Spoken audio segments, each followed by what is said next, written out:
Hello everyone, welcome to Biosome. आज हम बात करने वाले हैं मिथ और फैक्ट के अगले लेक्चर के बारे में, जिसमें हम पीरियड से रिलेटेड कुछ और क्वेश्चंस के बारे में बात करेंगे कि जो मिथ है या फैक्ट। तो चलिए शुरू करते हैं हम आज का लेक्चर। सबसे पहले ये क्वेश्चन है कि क्या पीरियड्स में प्याज नहीं खाना चाहिए?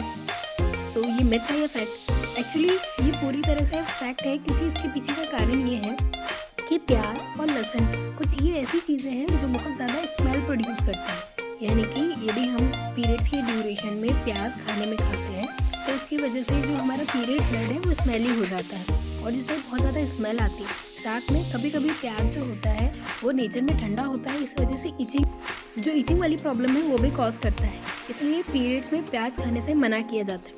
मेनली तो इसका यही रीज़न है कि जो प्याज है वो स्मेली होता है और वो जो पीरियड ब्लड है उसके साथ स्मेल प्रोड्यूस करता है, जिससे बहुत ज़्यादा अनकंफर्टेबल फील होता है। इसीलिए पीरियड्स में प्याज खाने से मना किया जाता है। पीरियड्स में मंदिर जाने से मना क्यों किया जाता है? तो ये मिथ है या फैक्ट? अब यदि इस बात को हम ध्यान से सोचें तो अब तो हमने इसे ट्रेडिशन बना लिया है। कोई भी फीमेल मेनली तो इस ड्यूरेशन में नहीं जाती है कि मंदिर नहीं जाना चाहिए, ये जाते ही नहीं है, क्योंकि हमने इसको रूल रेगुलेशन की तरह फॉलो कर रहे हैं। पर ये बात एक्चुअल में क्यों कही गई है उसके पीछे का रीज़न जानते हैं। मैं इसे ना तो मिथ कहूँगी ना फैक्ट कहूँगी, पर आप यदि इसके पीछे का आप रीज़न जानेंगे तो आप खुद ही समझ जाएंगे कि ये मिथ है या फैक्ट है। यदि हम पहले के टाइम की बात करें, यानी कि आज से 100 ईयर्स को हम मान ही लें, तब आपने मेनली देखा होगा कि गांव बस्तियाँ इतनी बसी नहीं थे, इतने सारे घर नहीं होते थे और थोड़ा जंगल वाला माहौल होता ही होता था, जहाँ वॉशरूम जाने के लिए, फ्रेश होने के लिए भी बाहर जाना पड़ता था। अब जो मंदिर होते थे ना वो भी गांव के एकदम बाहर या कॉर्नर पे या ऊंचाई पर होते थे और मतलब जो मंदिर है वो उसका रास्ता भी जो जंगल है या हम कहें कि खेत वाला एरिया है वहाँ से होकर गुजरते थे। अब उस समय जो जानवरों की संख्या भी बहुत ज़्यादा थी और जंगली जानवर भी होते थे। अब पीरियड में जो पीरियड ब्लड होता है उसकी स्मेल बहुत ज़्यादा स्ट्रॉन्ग होती है। हर कहीं फीमेल अब तो इतना पता नहीं चलता, पर पीरियड ब्लड की स्ट्रॉन्ग बहुत स्मेल होती है। जो एकदम फीमेल जिनको पीरियड्स आते हैं उनको पता होता है कि वो कैसी ब्लड स्मेल होती है।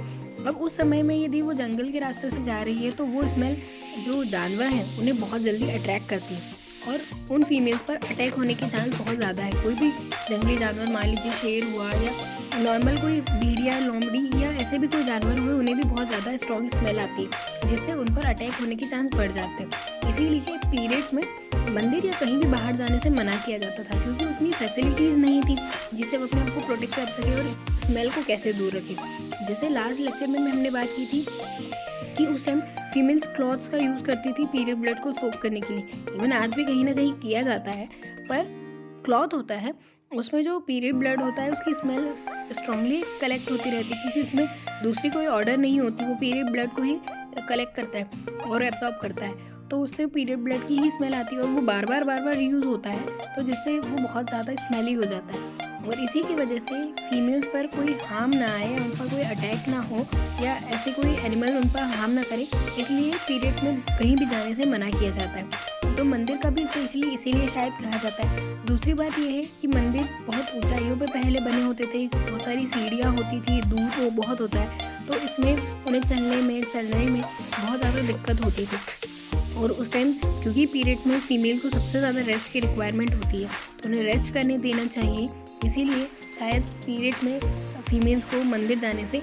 मना किया जाता है। अब ये चीज़ ट्रेडिशन बनती गई है, तो मैं इसे गलत भी नहीं मानूंगी कि हम जितना हो सके उतना रेस्ट करें, कुछ चीज़ों को अवॉइड हम कर सकते हैं। क्वेश्चन आता है कि क्या पीरियड्स में अचार को या किसी पौधे को छू लेने से वो खराब हो जाता है?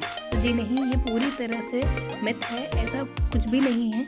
वही हम पुरानी ही बातें हैं कि पुराने टाइम में कुछ काम नहीं करने दिया जाता था, इसलिए मना किया जाता था कि तुम ये मत छुओ वो मत छुओ। और रही इन सब चीज़ों की बात, तो पहले जॉइंट फैमिली ज़्यादा होती थी, तो खाने का अमाउंट या इन सब चीज़ों काम का अमाउंट भी बहुत ज़्यादा होता था कि बहुत ज़्यादा काम बढ़ता था, तो उन्हें करना पड़ता था। इसीलिए उन्हें रेस्ट देने के लिए ये सारी चीज़ों को फॉलो किया गया है। अचार छूने से या किसी पौधे को छू लेने से पीरियड्स में वो ख़राब नहीं होता या वो सूखता नहीं, ये पूरी तरह से मिथ है। और यदि ऐसा होता तो कई सारी जो अचार बनाने वाली कंपनीज हैं उनमें फीमेल्स काम करती है, तो क्या वो हमेशा ये 4-5 दिन जो पीरियड्स वाले होते हैं उस दिन छुट्टियाँ लेती होंगी? नहीं, वो तो कंटिन्यू काम करती रहती ना, क्योंकि उनकी तो सैलरी ही जाएगी। तो ऐसा ऐसा नहीं है कि कोई भी ऐसा नहीं होता कि पीरियड्स में अचार छूने से या किसी चीज़ को छूने से वो खराब हो जाती है। हमारा नेक्स्ट क्वेश्चन ये है कि क्या पीरियड्स में काढ़ा पीना चाहिए?